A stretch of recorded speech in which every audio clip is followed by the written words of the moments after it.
This week on Act Out, dissent, protest, direct action, civil disobedience, these are the manifestations of our power. And they are the only things that the ruling elite truly fear. Which is why we're seeing a wave of legislation being introduced to try and crack down on that power, to strangle our ability to affect change. Here's the scoop and how we should respond. Next, industrial hemp is now federally legal, but what does that really mean? What's included in that? And how does this affect conflicting state or local laws? Ministry of Hemp Editor-in-Chief Kit O'Connell joins us to lay it all out. From tweets to marching in the streets, this is Act Out. Rockets! Blockade! Bulldozers swarm outside the checkpoint gate. I know it's flash broke the hush and blew me into the street. I walk next to the body of my baby. No! Welcome to Act Out. I'm Eleanor Goldfield, and this is your tipping point.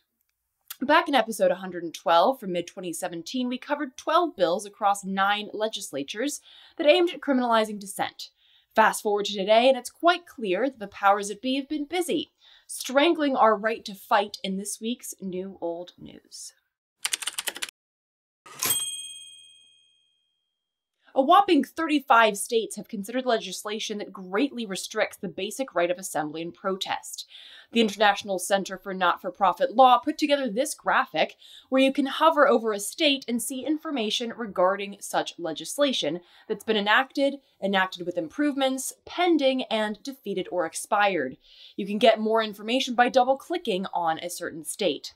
It'll likely come as no surprise that the states with the most anti-protest legislation are states that have seen a good deal of protesting. North Dakota, for instance, following the Dapple protests, enacted 4 bills to crack down on dissent.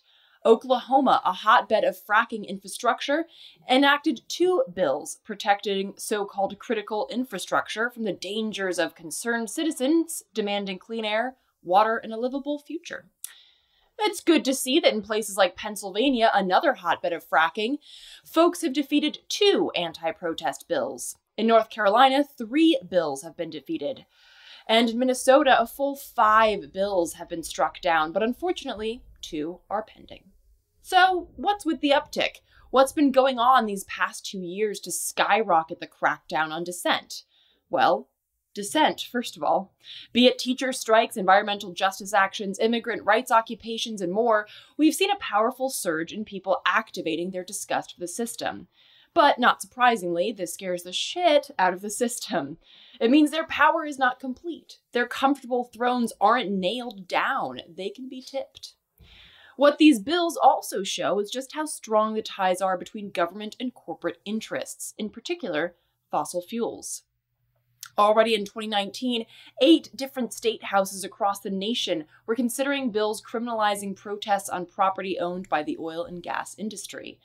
In an investigative report, The Real News tracked these bills and traced them to 2 organizations: the American Legislative Exchange Council, or ALEC, and the Council of State Governments, or CSG. Both of these organizations are well lubed, pun intended, by oil and gas. For those not already familiar with ALEC, ALEC is a partnership between corporations and lawmakers, a really, really close one. Corporations buy seats on the council and, with lawmakers, draft model legislation that suits the needs of those corporations, be it corporate tax loopholes or loopholes for environmentally destructive projects. That model legislation, after being voted on by ALEC members, moves on to actual legislation and very often becomes law. And I'm not just talking about a bill here or there. ALEC boasts more than 1,000 bills introduced by legislative members every year, with roughly 1 in 5 passed into law. In other words, corporations get to design bills that are then passed to the people that you voted for, and those politicians dutifully deliver up legislation to their respective houses, causing a shitty legislation domino effect across the country. In the case of anti-protest legislation, the first domino began to quiver after Oklahoma passed 2 bills criminalizing dissent around so-called critical infrastructure.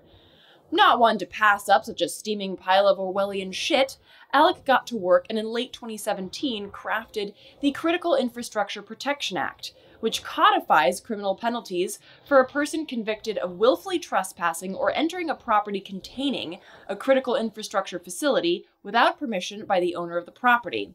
Holds a person liable for any damages to personal or real property while trespassing. The act also prescribes criminal penalties for organizations conspiring with persons who willfully trespass and/or damage critical infrastructure sites, and holds conspiring organizations responsible for any damages to personal or real property while trespassing. Now, if you're thinking, wow, that sounds awfully vague, I mean, who decides what's critical? Who decides what conspiring means? And more importantly, how are projects that push us towards planetary meltdown critical infrastructure? Well, to put it plainly, the oil and gas industry decide, and then call on their puppet politicians to lay it all out. For instance, Missouri State Senator Lincoln Huff introduced SB 293 in late January, which verbatim uses language found in the Critical Infrastructure Protection Act. In Illinois, State Rep. Jay Hoffman introduced HB 1633, which raised the bar on Alec's model bill to classify tampering with critical infrastructure as a Class 1 felony, punishable by a fine of $100,000, imprisonment, or both. And again, that's for, quote, tampering with critical infrastructure. Charges so vague that they could easily apply to any and all situations, which is, of course, the point. Because this has nothing to do with actually protecting U.S. from energy shortage. If it did, corporations would be bending over backwards to ensure that their rates remained low, and that cleaner, more reliable fuels like the sun were utilized often and consistently. And if these bills were really about infrastructure, maybe we'd be addressing the more than 50,000 bridges in this country that are about ready to fucking collapse. Precisely because we don't fund critical infrastructure. This isn't about infrastructure any more than it's about whether Miss Wilson down the street has electricity or running water. It's about corporate money. And as much as these politicians want to chinwag about the importance of our critical infrastructure, they're merely parroting the well-spun lies of their overlords, oil and gas. And despite the fact that BP, Exxon, and Shell left Alec over the past few years, citing reasons such as Alec's stance on climate change as the reason to cut ties, which is kind of like the Zodiac killer leaving a serial killer meetup group because of its stance on serial killers. But either way, despite losing a few big players in the oil and gas game, Alec has plenty more darlings of doom to sow destruction with, like Arco, Chevron, Duke Energy, Energy Transfer, the company behind DAPL and the Bayou Bridge Pipeline, Marathon Petroleum, Pennzoil, ConocoPhillips, Piedmont Natural Gas, Sempra Energy, Enbridge, TransCanada, and more. Definitely not lacking in oil and gas funds. And neither is CSG, whose list of associates include Exxon, Chevron, and Koch Industries, to name a few. The big difference is that CSG is largely funded by taxpayers. You and I are funding the destruction of our own rights. A mere week after Alec released the Critical Infrastructure Protection Act, CSG adopted it and spread it through its networks in state houses across the country.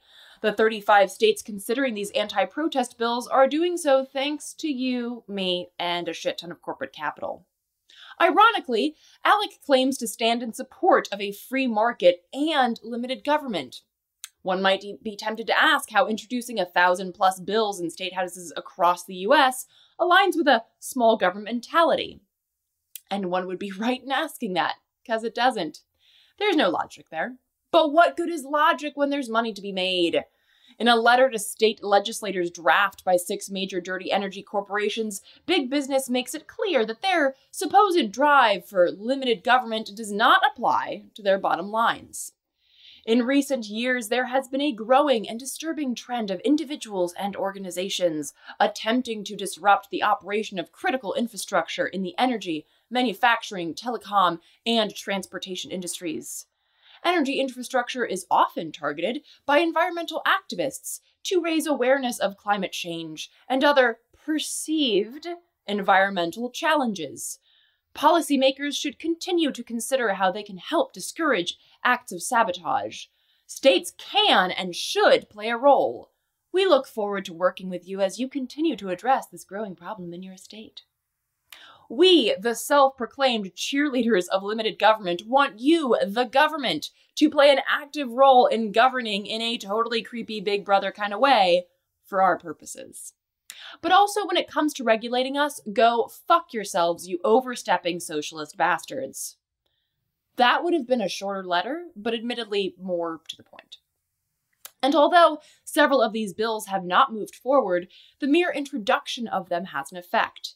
As Bill Quigley, a professor at Loyola University in New Orleans, told Real News in an interview, the legislation is going to create a real chill around the communities. This is criminalizing of dissent and criminalizing of alternative views. Again, the private for-profit oil companies are trying to force the state to use its powers to inhibit and clamp down on the First Amendment rights of people who are looking for ways to try and stop the pipelines. Indeed, I'd wager that big business is glad to simply know that these bills are out there, the potential of their passage looming over a wary activist. Of course, it's hard to ignore. It's hard to wave the danger away while simultaneously staring down our own extinction. It's a real shit position to be in. But here's a ray of hope. It is because we are on the right path that these bills are being introduced. History shows us that we have to expect that our dissent will not be passively tolerated. These bills represent the fear of dissent, the fear of our power, and the hope that we'll give up. The hope that we'll sit back down, shut up, and be afraid and docile, that we'll accept the blatant corruption so evidenced by these very bills, that our governments take up legislation to protect fossil fuel infrastructure instead of heeding our demands for sustainable energy and a livable future. The closer we get to shutting this shit down, the more intense the pushback will become.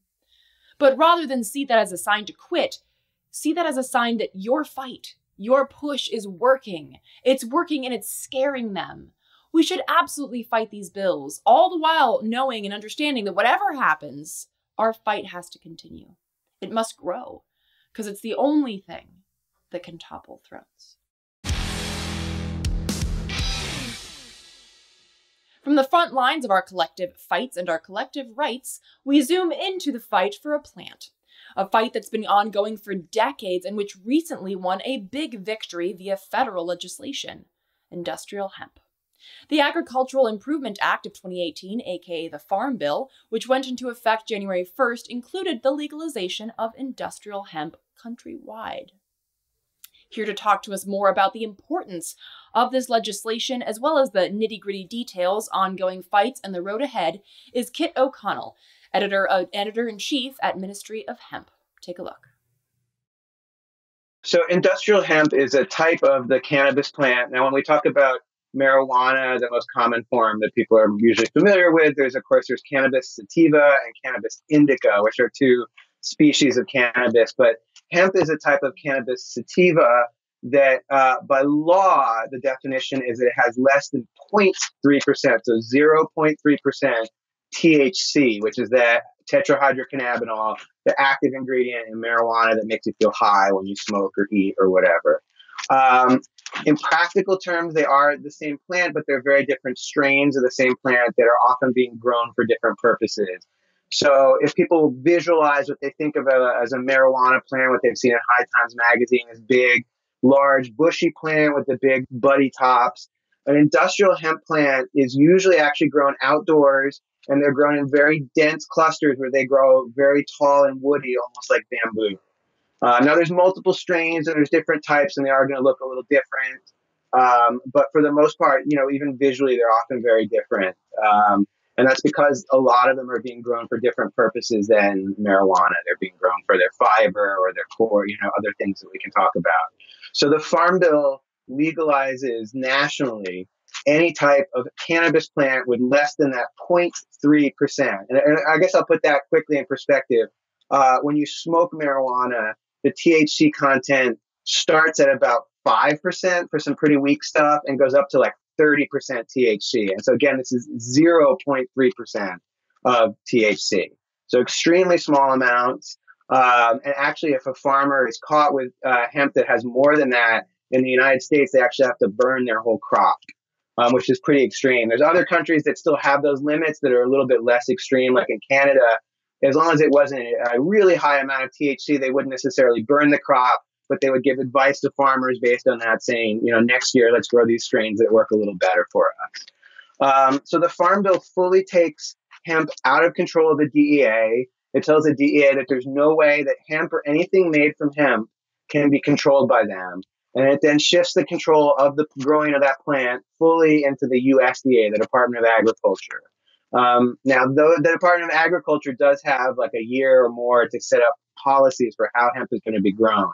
So right now we're kind of in a limbo where a lot of state programs around hemp are still in effect, and there's not necessarily a national guidance for it yet, but we are in the process of fully legalizing this plant. And talk about, you mentioned briefly the how diverse the uses of industrial hemp are, and particularly as we're staring down climate change. Talk about some of those diverse uses that hemp can help us with.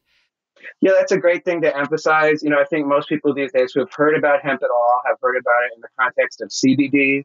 We can definitely talk about that. It's a nutritional supplement that can really help people with a lot of health conditions. But it's actually just like one piece of what you can do with hemp, because the hemp plant has all these parts. The core of it is very woody, and it can also be extracted to make fiber out of it. So this T-shirt I'm wearing is actually made from hemp. This is a hemp T-shirt. And hemp fabric is incredibly durable. And hemp in general requires almost no pesticides and almost no chemicals to grow it. It can be kind of water intensive, so that's something to consider. Not as much as like almonds or one of the super intensive plants, but it's not like, we wouldn't call it a low water plant. But in terms of growing it, it requires very little labor during the actual growing season and almost no pesticides because it's actually naturally pest resistant.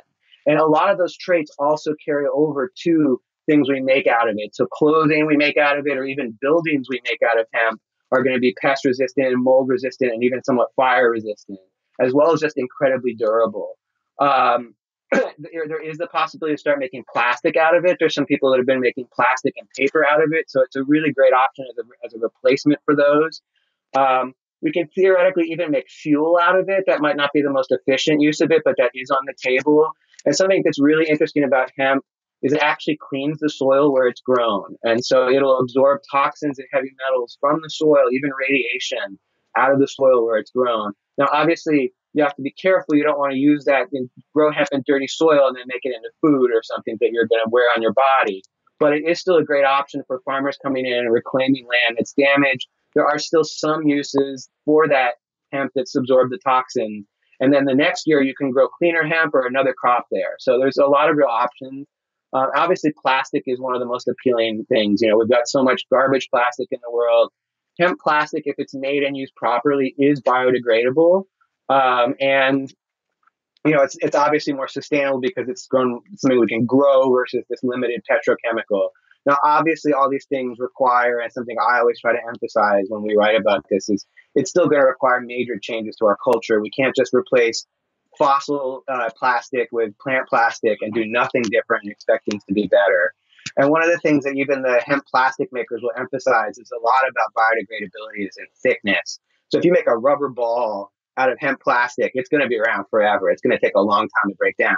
But if we're talking about regular containers, they are going to break down much more quickly when treated properly. You also mentioned CBD, and I want to talk about a little bit about the regulation there because, for instance, how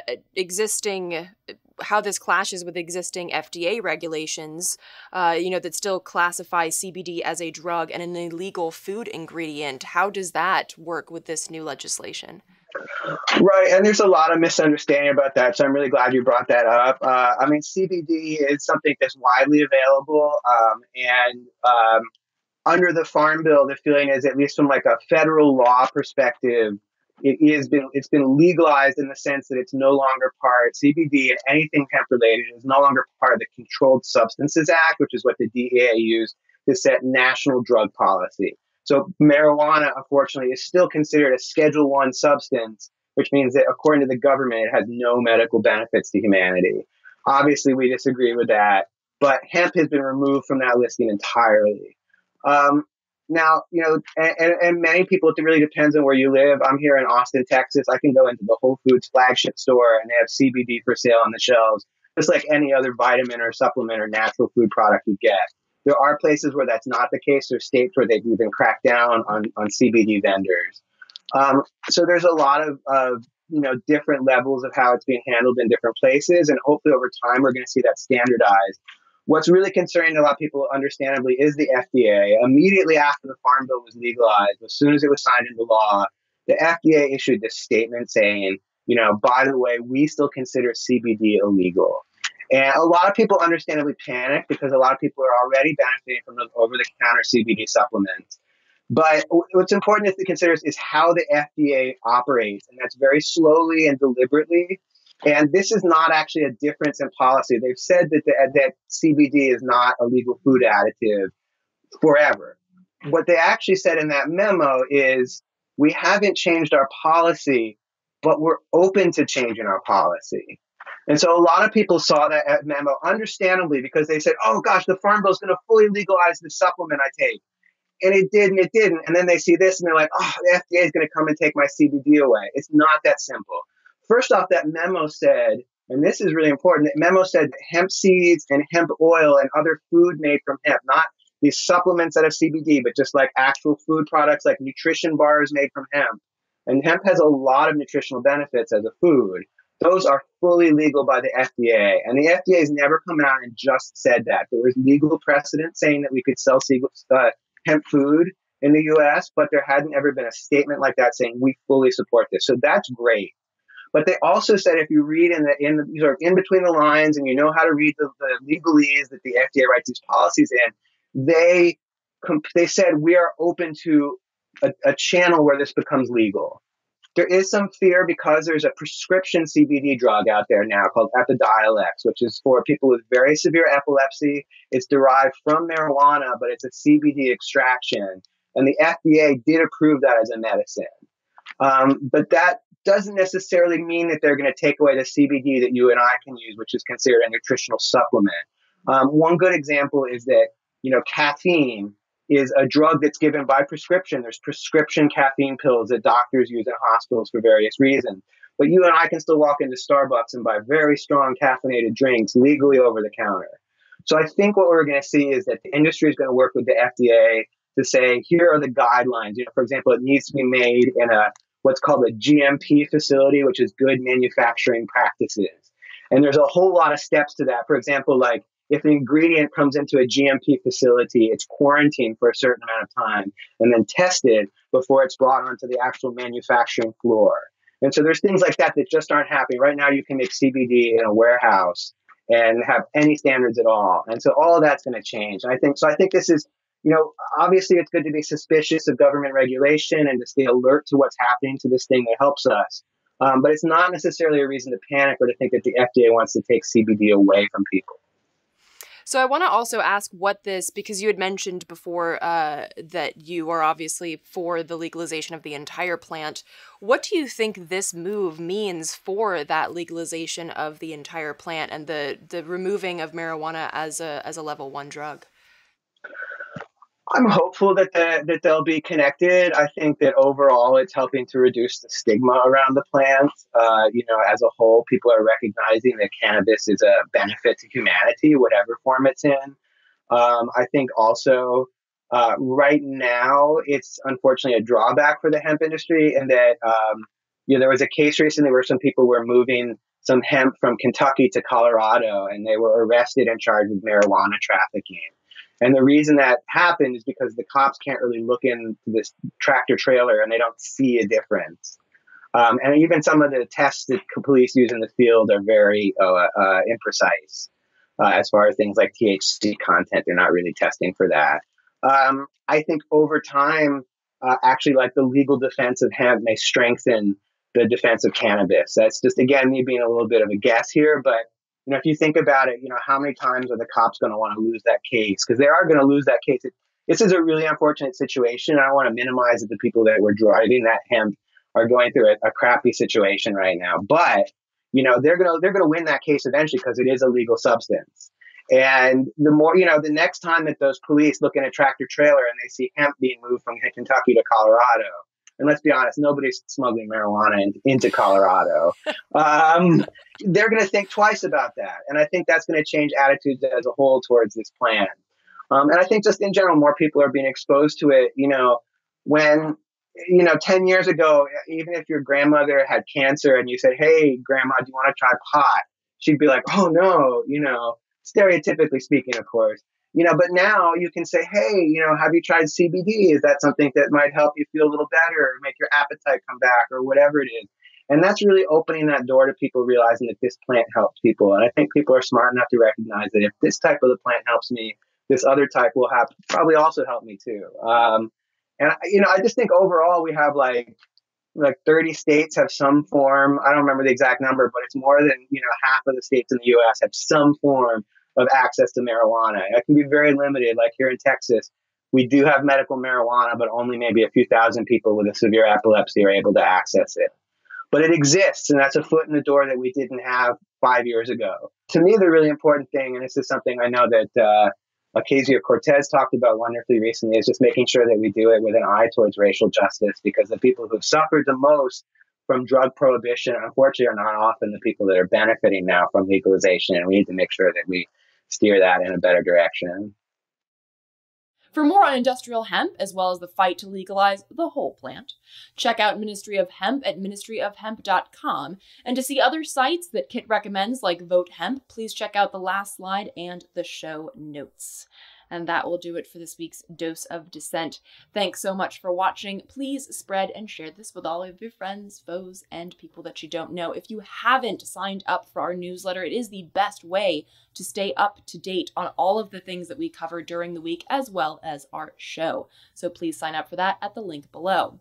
And for those of you who have become patrons of the show to help ensure that we can keep acting out, thank you, thank you, thank you. Please do spread the word on that as well. From the Devil's Den, good night and act out. And real quick, to keep independent, non-corporatized media like this show going, visit patreon.com/actout.